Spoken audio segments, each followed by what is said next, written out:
नमस्कार दोस्तों, स्वागत है आपका आज के मुख्य समाचार में, जिसमें सबसे पहली और बड़ी खबर में आपको बताएंगे कि इलेक्शन से पहले बीजेपी को करारा झटका। इस संगठन ने कर दी है भाजपा की बहिष्कार की घोषणा। दूसरी ब्रेकिंग न्यूज में जिक्र होगा कि मल्लिकार्जुन खड़गे ने कर दिया साफ कि राहुल गांधी के नेतृत्व में कांग्रेस लड़ेगी 2024 में लोकसभा चुनाव।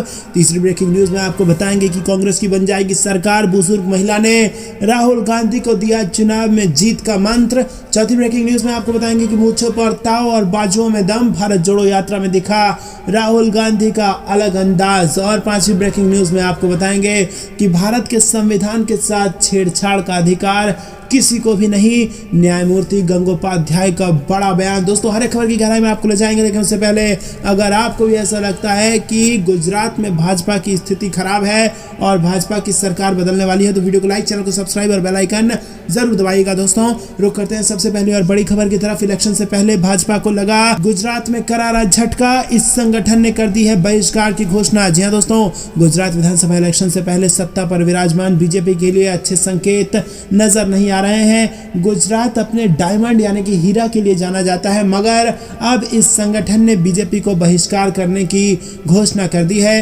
राज्य में हीरा श्रमिकों का सबसे बड़ा दल है और इसने हीरा कारीगरों से होने वाले विधानसभा इलेक्शनों में बीजेपी का बाइकआउट करने को कहा है।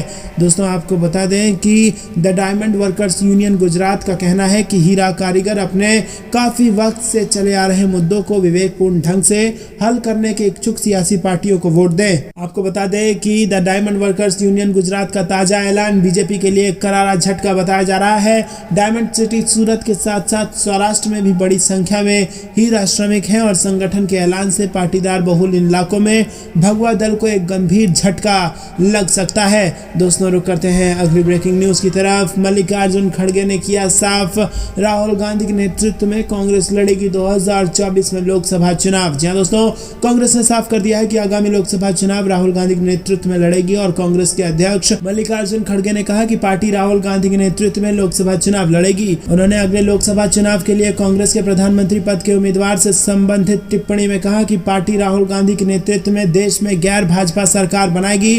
भारत जोड़ो यात्रा के दौरान हैदराबाद में एक जनसभा को संबोधित करते हुए मल्लिकार्जुन खड़गे ने तेलंगाना की टीआरएस सरकार पर भी हमला बोला। उन्होंने कहा कि संसद में जो कभी सत्तारूढ़ पार्टी के पक्ष में मतदान किया था, वो आज केंद्र में उसी सरकार को हटाने की बात कर रही है। उन्होंने कहा कि हम जब भी संसद में किसी विधेयक का विरोध करते थे तो वो टीआरएस भाजपा का समर्थन करते थे, लेकिन फिर भी कहते हैं कि वो गैर बीजेपी सरकार लाएंगे। अगर कोई भी गैर भाजपा सरकार बना सकती है तो वो सिर्फ और सिर्फ कांग्रेस है, जो राहुल गांधी के नेतृत्व में एक गैर भाजपा सरकार बनाएगी। वहीं दोस्तों, बता दें कि पिछले महीने कांग्रेस अध्यक्ष चुने गए मल्लिकार्जुन खड़गे ने पार्टी अध्यक्ष बनने से पहले इस तरह के सवाल को टाल दिया था। उन्होंने कांग्रेस के प्रधानमंत्री पद के उम्मीदवार को लेकर पूछे गए सवाल पर कहा था कि एक कहावत है, बकरीद में बचेंगे तो मुहर्रम में नाचेंगे। पहले इन चुनावों को खत्म होने दो और मुझे अध्यक्ष बनने दो, फिर हम देखेंगे। और इधर कुछ विपक्षी नेताओं ने लोकसभा चुनाव से पहले विपक्षी एकता की कवायद शुरू कर दी है और कुछ दलों ने बीजेपी के खिलाफ एकजुट होने का प्रयास किया है। तो दोस्तों, क्या आपको भी ऐसा लगता है कि फिर से एकजुट होंगी तमाम विपक्षी दल और राहुल गांधी के नेतृत्व में ही 2024 का लोकसभा चुनाव लड़ा जाना चाहिए? कमेंट में अपनी राय हम तक जरूर पहुंचाइए। वीडियो लाइक करके अपना समर्थन दर्ज कराइए। रुक करते हैं अगली ब्रेकिंग न्यूज की तरफ। कांग्रेस की बन जाएगी सरकार। अब बुजुर्ग महिला ने राहुल गांधी को दिया चुनाव में जीत का मंत्र। जी हाँ दोस्तों, केंद्र और मध्य प्रदेश दोनों ही जगहों पर सत्ता से दूर कांग्रेस भले ही दावा कर रही हो कि राहुल गांधी की अगुवाई वाली भारत जोड़ो यात्रा का चुनावी राजनीति से कोई लेना देना नहीं है, लेकिन बीजेपी शासित सूबे के कई मतदाता इसे चुनाव से जोड़कर भी देख रहे हैं। भारत जोड़ो यात्रा गुरुवार सुबह जब मध्य प्रदेश के खंडवा जिले के रुस्तमपुर गांव से गुजरी, तब किसान परिवार से ताल्लुक रखने वाली एक बुजुर्ग महिला ने राहुल को सुझाव दिया कि अगर वो चाहते हैं कि राज्य में साल भर बाद होने वाली विधानसभा चुनावों में कांग्रेस की सरकार बने तो उन्हें किसानों का कर्ज माफ करने की घोषणा कर देनी चाहिए। और अनीता महाजन ने बताया कि मैंने राहुल गांधी से कहा कि अगर वो किसानों का कर्ज माफ करने की घोषणा करते हैं तो राज्य में उनकी पार्टी की सरकार बिल्कुल बनेगी। महाजन ने राहुल गांधी को रासायनिक खाद और रसोई गैस के दाम घटवाने के साथ सरकारी पेंशन बढ़ाने का प्रयास करने का भी सुझाव दिया था। दोस्तों, आपको बता दें कि ज्योतिरादित्य सिंधिया की सरपरस्ती में कांग्रेस के 22 बागी विधायकों के विधानसभा से त्याग पत्र देकर भाजपा में शामिल होने के कारण कमलनाथ कांग्रेस सरकार का 20 मार्च 2020 को पतन हो गया था और कमलनाथ सरकार के गिरने के बाद भाजपा ने शिवराज सिंह चौहान के नेतृत्व में 23 मार्च 2020 को सूबे में एक बार फिर सरकार बनाई थी। तो दोस्तों, क्या आपको ऐसा लगता है कि 2000 चुनाव में वापस कांग्रेस पार्टी बना लेगी सरकार? कमेंट में अपनी राय हम तक जरूर पहुंचाइए। वीडियो लाइक करना बिल्कुल मत भूलिएगा। रुक करते हैं अगली ब्रेकिंग न्यूज की तरफ। मूंछों पर ताव, बाजुओं में दम, भारत जोड़ो यात्रा में दिखा राहुल गांधी का ये अलग अंदाज। जी हां दोस्तों, कांग्रेस के पूर्व अध्यक्ष राहुल गांधी इन दिनों भारत जोड़ो यात्रा निकाल रहे हैं। कन्याकुमारी से कश्मीर तक की यात्रा अभी मध्य प्रदेश से गुजर रही है। यात्रा के दौरान पिछले कई दिनों में राहुल गांधी का बिल्कुल अलग अंदाज दिखाई दिया है। कभी वो यात्रा से मिलने आए लोगों के गले मिल रहे हैं तो कभी हाथ पकड़कर चलते हुए दिखाई देते हैं। राहुल गांधी इस यात्रा से भारत जोड़ो की बात कर रहे हैं। मध्य प्रदेश से गुजर रही यात्रा में शुक्रवार को फिर से राहुल गांधी का नया अंदाज सामने आया है। दरअसल राहुल गांधी अपनी मूंछों पर ताव देते हुए दिखाई दिए। केरल के वायनाड से सांसद राहुल गांधी ने सोशल मीडिया पर अपनी तस्वीर शेयर की और इस तस्वीर में इनके साथ बॉक्सर और कांग्रेस नेता विजेंद्र सिंह भी दिखाई दे रहे हैं। विजेंद्र शुक्रवार को भारत जोड़ो यात्रा में शामिल हुए और राहुल गांधी ने तस्वीर शेयर करते हुए लिखा कि मूंछों पर ताव, बाजुओं में दम, फौलादी इरादे, जोशीले कदम। तस्वीर में राहुल गांधी और विजेंद्र दोनों ही अपनी मूंछों पर ताव देते नजर आ रहे हैं और ट्विटर पर यह तस्वीर वायरल हो गई है। राहुल गांधी द्वारा शेयर की गई इस तस्वीर को कुछ ही घंटों में 16,000 से ज्यादा लाइक्स मिल चुके हैं। दोस्तों, रुक करते हैं अगली ब्रेकिंग न्यूज की तरफ। भारत के संविधान के साथ छेड़छाड़ का अधिकार किसी को भी नहीं है, न्यायमूर्ति गंगोपाध्याय ने दिया ये बड़ा बयान। जी हां दोस्तों, आपको बता दें कलकत्ता उच्च न्यायालय के न्यायमूर्ति अभिजीत गंगोपाध्याय ने कहा कि भारत के संविधान के साथ छेड़छाड़ का अधिकार किसी को भी नहीं है। न्यायमूर्ति गंगोपाध्याय ने शुक्रवार को कहा कि उन्हें भारतीय चुनाव आयोग से तृणमूल कांग्रेस की मान्यता रद्द करने और उसका चुनाव चिन्ह वापस लेने के लिए कहना पड़ सकता है। राज्य के शिक्षा सचिव मनीष जैन ने पीठ को सूचित किया कि राज्य के शिक्षा मंत्री ब्रत्य बसु ने कैबिनेट के निर्णय के बाद कथित रूप से अवैध नियुक्ति पाने वालों को समायोजित करने के लिए शिक्षकों के अतिरिक्त पद सृजित करने का आदेश दिया था और इस पर न्यायमूर्ति गंगोपाध्याय ने सवाल किया कि अवैध रूप से नियुक्त अपात्र उम्मीदवारों को समायोजित करने के लिए राज्य मंत्रिमंडल इस तरह का निर्णय ले सकता है। न्यायाधीश ने कहा कि राज्य मंत्रिमंडल को यह घोषणा करनी होगी कि वो अवैध नियुक्तियों के समर्थन में नहीं है और अतिरिक्त शिक्षकों की नियुक्ति के लिए 19 मई को जारी अधिसूचना वापस लेनी होगी, अन्यथा वो ऐसा निर्णय लेंगे जो देश में अभूतपूर्व होगा। रुक करते हैं अगली ब्रेकिंग न्यूज की तरफ। बीजेपी को अपनों पर ही नहीं भरोसा, पदाधिकारी झूठ न बोल सके, सबकी होगी निगरानी। जी हाँ दोस्तों, आपको बता दें कि भाजपा को अपने ही नेताओं पर भरोसा नहीं है। कहावत है कि राजनीति में अपने सगे बाप पर भी भरोसा नहीं करना चाहिए। लगता है मध्य प्रदेश की बीजेपी अब इसी कहावत पर काम करने जा रही है। मध्य प्रदेश में बीजेपी एक नवाचार करने जा रही है और इसके मुताबिक बीजेपी के हर पदाधिकारी और कार्यकर्ताओं की सीधे तौर पर निगरानी होगी कि कहीं कार्यकर्ता पदाधिकारी झूठ तो नहीं बोल रहे हैं। इस नए प्रयोग की शुरुआत 27 नवंबर रविवार को प्रधानमंत्री नरेंद्र मोदी के मन की बात कार्यक्रम से होगी। बीजेपी का यह प्रयोग सफल रहा तो आगे सभा और दौरों के दौरान इस प्रयोग को लागू किया जाएगा। प्रदेश बीजेपी ने संगठन मोबाइल ऐप तैयार किया है और ऐप को अपग्रेड कर नया सॉफ्टवेयर इस्तेमाल किया जाना है। इस ऐप के जरिए भाजपा संगठन पीएम के मन की बात कार्यक्रम में पदाधिकारी और कार्यकर्ताओं की सीधे निगरानी करेगा और इस नए प्रयोग की शुरुआत रविवार को पीएम के मन की बात कार्यक्रम से होगी। रुक करते हैं अगली ब्रेकिंग न्यूज की तरफ। पी चिदम्बरम ने सुप्रीम कोर्ट में कहा कि नोटबंदी का 2016 का निर्णय बेहद त्रुटिपूर्ण था। जी हाँ दोस्तों, सुप्रीम कोर्ट मोदी सरकार की नोटबंदी के निर्णय को चुनौती देने वाली कई याचिकाओं पर सुनवाई कर रही है। वरिष्ठ अधिवक्ता पी चिदम्बरम ने इस फैसले को गंभीर रूप से त्रुटिपूर्ण बताते हुए कहा कि केंद्र खुद करेंसी नोटों से संबंधित कोई प्रस्ताव शुरू नहीं कर सकती है। वरिष्ठ वकील पी चिदम्बरम ने 500 रुपये और 1000 रुपये के नोट बंद करने फैसले को गंभीर रूप से त्रुटिपूर्ण बताते हुए बृहस्पतिवार को उच्चतम न्यायालय से कहा कि केंद्र सरकार वैध नोट से संबंधित कोई भी प्रस्ताव खुद से नहीं कर सकती। उन्होंने आगे कहा कि ऐसा केवल भारतीय रिजर्व बैंक के केंद्रीय बोर्ड की सिफारिश पर ही किया जा सकता है। केंद्र के 2016 के फैसले का विरोध करने वाले याचिकाकर्ताओं में से एक चिदम्बरम ने जस्टिस एस.ए. नजीर की अध्यक्षता वाली 5 सदस्यीय संविधान पीठ के समक्ष दलील दी है कि बैंक नोट के मुद्दे को नियमित करने का अधिकार पूरी तरह से भारतीय रिजर्व बैंक के पास है। रुक करते हैं अगली ब्रेकिंग न्यूज की तरफ। जगदानंद को मनाया नई राष्ट्रीय राष्ट्रीय कार्य समिति की गठित। लालू यादव ने सिंगापुर जाने से पहले आरजेडी में सब सेट कर दिया। जी हाँ दोस्तों, आपको बता दें कि आरजेडी सुप्रीमो लालू यादव ने किडनी ट्रांसप्लांट के लिए सिंगापुर जाने से पहले पार्टी में सब कुछ सेट कर दिया है और लालू ने लंबे समय से नाराज चल रहे जगदानंद सिंह को मना लिया है और अब वो आरजेडी प्रदेश अध्यक्ष के पद पर बने रहेंगे। और इसके अलावा पार्टी में 85 सदस्यीय राष्ट्रीय कार्य समिति गठित की गई है और 4 वरिष्ठ नेताओं को राष्ट्रीय उपाध्यक्ष बनाया गया है। दोस्तों, रुक करते हैं अगली ब्रेकिंग न्यूज की तरफ कि असम के मुख्यमंत्री हेमंत बिस्वा शर्मा के एक बयान के खिलाफ कांग्रेस के कार्यकर्ताओं में जबरदस्त गुस्सा और कहा कि अगर नहीं हुई इन पर कार्रवाई तो फिर हम जेल भर देंगे। जी हाँ दोस्तों, एफआईआर दर्ज कराने की मांग की है कांग्रेस कार्यकर्ताओं ने। कांग्रेस नेता राहुल गांधी पर असम के मुख्यमंत्री हेमंत बिस्वा शर्मा की टिप्पणी किए जाने पर राजनीतिक सरगर्मियां बढ़ गई है।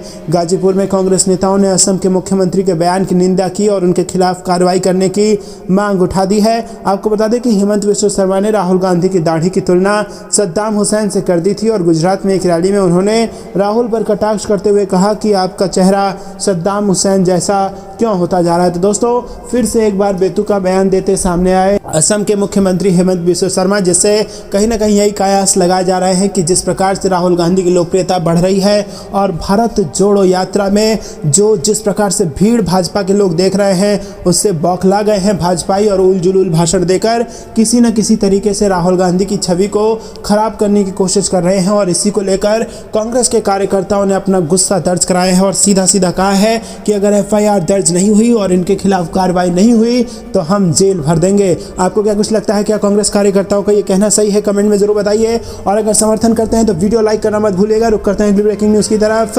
सलमान खुर्शीद ने बच्चों को चुनाव प्रचार में इस्तेमाल किए जाने पर निर्वाचन आयोग से की मुलाकात, कहा प्रधानमंत्री खुद हैं इसमें शामिल। जी हाँ दोस्तों, गुजरात में विधानसभा चुनाव में कुछ ही दिन बाकी रह गए हैं और ऐसे में तमाम दलों की ओर से जोर आजमाइश जारी है और एक वीडियो इंटरनेट पर तेजी से वायरल हो रहा था जिसमें एक छोटी बच्ची प्रधानमंत्री नरेंद्र मोदी के साथ बीजेपी का प्रचार करते नजर आ रही थी। वीडियो में बच्ची गुजराती भाषा में बीजेपी का समर्थन कर रही थी और अब इसको लेकर सियासत शुरू हो गई है। कांग्रेस पार्टी के नेता सलमान खुर्शीद ने निर्वाचन सदन में भारत निर्वाचन आयोग से मुलाकात की और इसके बाद मीडिया से बात करते हुए सलमान खुर्शीद ने कहा कि बच्चों को चुनाव प्रचार में लाया जा रहा है, उनका शोषण हो रहा है। खुर्शीद ने कहा कि हम इसे लेकर इलेक्शन कमीशन ऑफ इंडिया को शिकायत करने आए थे और इस पर इलेक्शन कमीशन ऑफ इंडिया स्पष्ट आदेश दे चुका है। एनसीपीसीआर ने कहा कि बच्चों को प्रचार में नहीं डालना चाहिए, ये एक गलत प्रक्रिया है और इसमें कोई साधारण व्यक्ति शामिल नहीं बल्कि प्रधानमंत्री खुद इसमें शामिल है। रुक करते हैं अगली ब्रेकिंग न्यूज की तरफ। धमकी के बाद राहुल गांधी की भारत जोड़ो यात्रा को लेकर राजस्थान में हाई अलर्ट, 3000 पुलिसकर्मियों का रहेगा पहरा। जी हाँ दोस्तों, राजस्थान राहुल गांधी की भारत जोड़ो यात्रा को लेकर प्रशासन अलर्ट मोड पर आ गया है। कोटा रेंज के पुलिस महानिरीक्षक और संभागीय आयुक्त ने शुक्रवार को चारों जिलों के जिला कलेक्टर और एसपी की बैठक को लेकर यात्रा के रूट के बारे में चर्चा की और यात्रा शांतिपूर्ण और बिना विघ्न के निकले इसके संबंध में चर्चा की। पुलिस महानिरीक्षक ने स्पष्ट किया कि यात्रा में किसी को भी विघ्न पैदा नहीं करने दिया जाएगा। यदि किसी ने कानून व्यवस्था बिगाड़ने का प्रयास किया तो पुलिस सख्ती से निपटेगी। यात्रा के साथ 3000 पुलिसकर्मियों का पहरा रहेगा। प्रशासन के आला अधिकारियों ने कोटा कलेक्ट्री में आयोजित बैठक में यात्रा के रूट चार्ट पर विस्तृत चर्चा की। बता दें कि गुर्जर आरक्षण संघर्ष समिति के अध्यक्ष विजय बैसला ने कहा कि भारत जोड़ो यात्रा के विरोध की धमकी दी गई है। रुक करते हैं अगली ब्रेकिंग न्यूज की तरफ। धर्मेंद्र राठौर ने बीजेपी की जन आक्रोश रैली को बता दिया नौटंकी, कहा भारत जोड़ो यात्रा से बौखला गई है भारतीय जनता पार्टी। जी हाँ दोस्तों, आपको बता दें कि भारत जोड़ो यात्रा के राजस्थान आगमन से पहले भारतीय जनता पार्टी प्रदेश सरकार के खिलाफ जन आक्रोश रैली का आयोजन कर रही है। बीजेपी की इस रैली पर कांग्रेस नेता व राजस्थान पर्यटन निगम अध्यक्ष धर्मेंद्र राठौर ने पलटवार किया है। उन्होंने बीजेपी की जन आक्रोश रैली को नौटंकी बताया है और राठौर का कहना है कि राहुल गांधी की भारत जोड़ो यात्रा की सफलता से भाजपा बौखला गई है और देश की जनता कांग्रेस और राहुल गांधी को समर्थन दे रही है। ये बात बीजेपी नेताओं को पसंद नहीं आ रही। इसी बौखलाहट के चलते बीजेपी आमजन को गुमराह करने के लिए जन आक्रोश रैली निकाल रही है। और इसी के साथ आपको बता दें कि राज्य मंत्री धर्मेंद्र राठौर ने कहा कि केंद्र की बीजेपी सरकार के शासन से पूरे देश की जनता दुखी है। मोदी राज में महंगाई चरम सीमा पर पहुंच गई है। बेरोजगारी से युवाओं का हाल बेहाल है। सरकार की नीतियों से परेशान जनता में भाजपा के खिलाफ आक्रोश व्याप्त है। बीजेपी के पास गिनाने को कोई विकास कार्य नहीं है। यही कारण है कि बीजेपी विकास के नाम पर राजनीति करने के बजाय झूठ और जुमलों की राजनीति कर रही है। बीजेपी हिंदू मुस्लिमों को आपस में बांटकर और भाई को भाई से लड़ाकर शासन कर रही है। मोदी सरकार का चाल चरित्र और चेहरा अब आम जनता के सामने आ गया है। आने वाले चुनाव में जनता भाजपा को सबक सिखाने के लिए तैयार है। राठौर ने कहा कि राजस्थान की जनता ने पूरे प्रदेश में सभी 25 सांसद भाजपा के चुनकर संसद में भेजे हैं और मगर हैरानी है कि बीजेपी के सभी सांसद राजस्थान के विकास से जुड़े मुद्दे पर मौन हैं। महंगाई और बेरोजगारी के मुद्दे पर कोई नहीं बोल रहा है। राठौर ने कहा कि पूर्वी नहर परियोजना को लेकर प्रधानमंत्री पर दबाव बनाने की आवश्यकता है और उन्होंने राजस्थान के सांसदों से आग्रह किया कि केंद्रीय कर्मचारियों के लिए ओल्ड पेंशन स्कीम लागू करवाने और पूरे देश में चिरंजीवी चिकित्सा योजना लागू कराने के लिए प्रधानमंत्री पर दबाव बनाएं।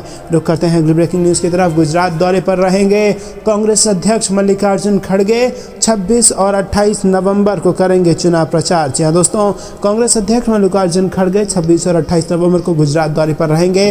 खड़गे यहां कांग्रेस के पक्ष में चुनाव प्रचार अभियान का हिस्सा बनेंगे और इसके अलावा 27 नवंबर को कांग्रेस अध्यक्ष मध्य प्रदेश में राहुल गांधी की भारत जोड़ो यात्रा में भी शामिल होंगे। जानकारी के मुताबिक कांग्रेस अध्यक्ष मल्लिकार्जुन खड़गे 26 नवंबर को अहमदाबाद में एक जनसभा को संबोधित करेंगे और इसके अगले दिन एक संवाददाता सम्मेलन भी वो कर सकते हैं। वहीं 28 नवंबर को वो गांधीनगर के पास एक जनसभा को संबोधित करेंगे। पिछले दिनों राहुल गांधी ने भी गुजरात में चुनाव प्रचार किया था।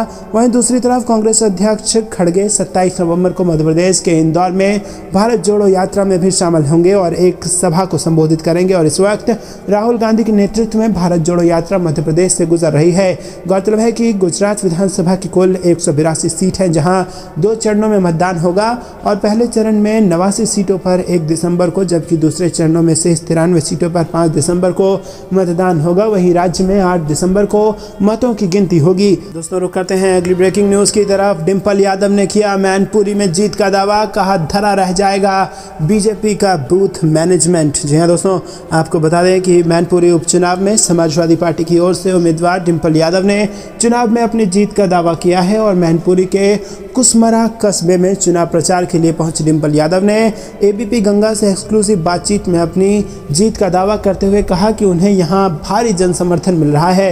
उन्होंने कहा कि जनता का समर्थन उन्हें नेताजी मुलायम सिंह यादव की वजह से मिल रहा है। डिंपल यादव ने कहा कि नेताजी ने इस क्षेत्र में लोगों के लिए समर्पित होकर काम किया, जिसकी वजह से उन्हें भी इस यात्रा में सम्मान मिल रहा है। बीजेपी की जीत का खंडन करते हुए उन्होंने कहा कि पिछले 6 वर्षों में इस क्षेत्र में 2 पैसे का भी काम नहीं हुआ और कोई नई सड़क नहीं बनी है और जनता ये सब देख रही है। मैनपुरी उपचुनाव में बीजेपी द्वारा बूथ मैनेजमेंट पर ज़्यादा फोकस करने के सवाल पर उन्होंने कहा कि जनता का और पूरे क्षेत्र का हमें समर्थन मिल रहा है। मुझे लगता है कि इस बार बीजेपी का सारा बूथ मैनेजमेंट धरा का धरा रह जाएगा। गौरतलब है कि मैनपुरी लोकसभा चुनाव में सपा प्रत्याशी डिंपल यादव के सामने बीजेपी ने रघुराज सिंह शाक्य को उतारा है। मुलायम सिंह यादव के निधन से खाली हुई ये सीट समाजवादी पार्टी का अजय दुर्ग है और इस सीट से मुलायम सिंह यादव ने 1996 में पहला चुनाव लड़ा था और इसके बाद सपा को इस सीट से कभी कोई हरा नहीं पाया। मैनपुरी लोकसभा सीट पर 5 दिसंबर को मतदान होगा और नतीजे 8 दिसंबर को आ जाएंगे। दोस्तों रुक करते हैं अगली ब्रेकिंग न्यूज़ की तरफ। बीजेपी को गुजरात में लिया आड़े हाथ और 27 वर्ष का मांग लिया जवाब। जी हाँ दोस्तों, गुजरात में विधानसभा चुनाव को लेकर राजनीतिक पार्टियों में सियासत तेज हो गई है। कांग्रेस अध्यक्ष मल्लिकार्जुन खड़गे ने स्पष्ट किया है कि गुजरात में छोटे छोटे बच्चों के उज्जवल भविष्य को नष्ट किया जा रहा है, जिसके चलते कुपोषण तथा शिशु मृत्यु दर में राज्य की स्थिति बहुत खराब है। गुजरात में कई सालों में बीजेपी की सरकार स्थापित हो रही है और इसी को लेकर कांग्रेस सरकार जवाब मांग रही है। दोस्तों, खड़गे ने कहा कि गुजरात को मॉडल बनाकर प्रचारित किया जाता है, लेकिन हकीकत यह है कि गुजरात में कुपोषण के शिकार बच्चों की संख्या बहुत ज़्यादा है। पोषण के अभाव में बच्चों का वजन घट गया है और जीवन उनके लिए चुनौती बन गया है। और इसी तरह से गुजरात में शिशुओं को लेकर भी राज्य सरकार ने उदासीन रवैया अपनाया है, जिसके कारण गुजरात ज़्यादा शिशु मृत्यु दर वाले राज्यों में शामिल है। दोस्तों रुक करते हैं अगली ब्रेकिंग न्यूज़ की तरफ। खतरे में भाजपा का हिमाचल मिशन रिपीट, बागियों के दावे ने उड़ाई भाजपा की नींद। जी हां दोस्तों, आपको बता दें कि हिमाचल प्रदेश की 68 विधानसभा सीटों पर हुए चुनाव के नतीजे 8 दिसंबर को आ जाएंगे, लेकिन इसके पहले कांग्रेस और भाजपा दोनों ही दल अपनी जीत का दावा कर रहे हैं। एक तरफ बीजेपी राज्य में वापसी करने का दावा कर रही है, तो वहीं कांग्रेस बीजेपी को सत्ता से उखाड़ फेंकने की बात कह रही है। कांग्रेस के कई संभावित सीएम उम्मीदवारों ने तो अभी से लॉबिंग शुरू कर दी है और नेताओं ने आला कमान को अपने विचार भेजने भी शुरू कर दिए हैं। सोशल मीडिया पर इन दिनों ऐसे कुछ ऑडियो क्लिप वायरल हो रहे हैं जिनमें चुनाव टिकटों के गलत बंटवारे का दावा किया जा रहा है और टिकट न मिलने से नाराज कई नेताओं का तो ये तक कहना है कि विधानसभा क्षेत्र की अदला बदली और नाराज बागियों की वजह से पार्टी सरकार दोहराने में सक्षम नहीं होगी। भाजपा के असंतुष्ट नेता कांग्रेस की सरकार बनने का दावा कर रहे हैं और ऐसी ही एक ऑडियो क्लिप सोशल मीडिया पर वायरल हो रही है जिसे डलहौजी की पूर्व विधायक रेणु चड्ढा का बताया जा रहा है। रेणु का टिकट पार्टी ने इस बार काट दिया है और इस ऑडियो में रेणु दावा कर रही है कि इस बार कांग्रेस की सरकार बन रही है। तो दोस्तों, बागी जो थे भाजपा के वो दावा कर रहे हैं कि भाजपा की सरकार जा रही है और कांग्रेस की बन रही है। आपको क्या कुछ लगता है कमेंट में बताइए। वीडियो लाइक करना मत भूलिएगा। रुक करते हैं ब्रेकिंग न्यूज की तरफ। राहुल गांधी को मिला बहन प्रियंका गांधी का साथ। मध्य प्रदेश के खंडवा में कदम से कदम ताल करते नजर आई प्रियंका गांधी। जी हाँ दोस्तों, आपको बता दें कि कांग्रेस की भारत जोड़ो यात्रा 6 दक्षिणी और पश्चिमी राज्यों से होते हुए बीजेपी शासित मध्य प्रदेश में प्रवेश कर गई है। 3570 किलोमीटर का पैदल मार्च राज्य में बोरगोन गांव से शुरू हो गया और जहां राहुल गांधी को बहन प्रियंका गांधी का साथ भी मिला और प्रियंका गांधी भी भारत जोड़ो यात्रा में शामिल हो गई। रुक करते हैं अगली ब्रेकिंग न्यूज की तरफ। शीर्ष अदालत की टिप्पणी के बाद विपक्षी दल हमलावर, बोले चुनाव आयोग को कमजोर कर रही है भारतीय जनता पार्टी। जी हाँ दोस्तों, सुप्रीम कोर्ट के द्वारा निर्वाचन आयुक्त अरुण गोयल की नियुक्ति के संदर्भ में की गई टिप्पणियों और केंद्र से उनकी नियुक्ति से जुड़ी फाइल मांगने के बाद प्रमुख विपक्षी दल भाजपा पर हमलावर हो गए हैं। उन्होंने केंद्र की भाजपा सरकार पर निर्वाचन आयोग को कमजोर करने का आरोप लगाया, साथ ही चुनाव आयुक्तों के चयन की प्रक्रिया पर सवाल खड़े कर दिए। कांग्रेस, टीएमसी, जेडीयू, आरजेडी और वाम दलों ने कहा कि स्वतंत्रता और निष्पक्ष चुनाव सुनिश्चित करने के लिए चुनाव आयोग को बोर्ड से ऊपर होना चाहिए। कुछ दलों ने कहा कि चुनाव आयोग की प्रमुख नियुक्तियां एक विशेष पैनल द्वारा की जानी चाहिए। कांग्रेस प्रवक्ता अभिषेक मनु सिंघवी ने कहा कि केंद्र सरकार को गोयल की नियुक्ति के कागजात दिखाने में कतई आपत्ति नहीं करनी चाहिए। रुक करते हैं अगली ब्रेकिंग न्यूज की तरफ। कांग्रेस ने पीएम मोदी पर साधा निशाना, कहा प्रधानमंत्री के सभी फैसलों में संविधान और परिपाटी की धज्जियां उड़ाई जाती हैं। जी हाँ दोस्तों, कांग्रेस ने बृहस्पतिवार को प्रधानमंत्री नरेंद्र मोदी पर निशाना साधते हुए आरोप लगाया कि उनके द्वारा की गई लगभग सभी नियुक्तियों और उनके फैसले में संविधान की धज्जियां उड़ाई जाती है और इसके साथ ही पार्टी ने दावा किया कि उनके फैसले विचार विमर्श के बिना किए जाते हैं। पार्टी ने ये टिप्पणी ऐसे दिन की है जब उच्चतम न्यायालय ने निर्वाचन आयुक्त के तौर पर अरुण गोयल की नियुक्ति में जल्दबाजी को लेकर सवाल उठाया। कांग्रेस के मीडिया एवं प्रचार प्रमुख पवन खेड़ा ने ट्वीट कर कहा कि उच्चतम न्यायालय ने कहा है कि एक निर्वाचन आयुक्त की नियुक्ति में बहुत तेजी दिखाई गई है, इसमें कोई नई बात नहीं है। श्री मोदी के लगभग सभी फैसले और उनके द्वारा किए जाने वाली नियुक्तियों में संविधान का उल्लंघन होता ही है। उच्चतम न्यायालय द्वारा सवाल किए जाने के बीच केंद्र ने न्यायालय की टिप्पणियों का विरोध किया और अटॉर्नी जनरल आर वेंकटरमणी ने इसका प्रतिवाद करते हुए कहा कि गोयल की नियुक्ति से जुड़े पूरे मामले पर विस्तार पूर्वक गौर किया जाना चाहिए।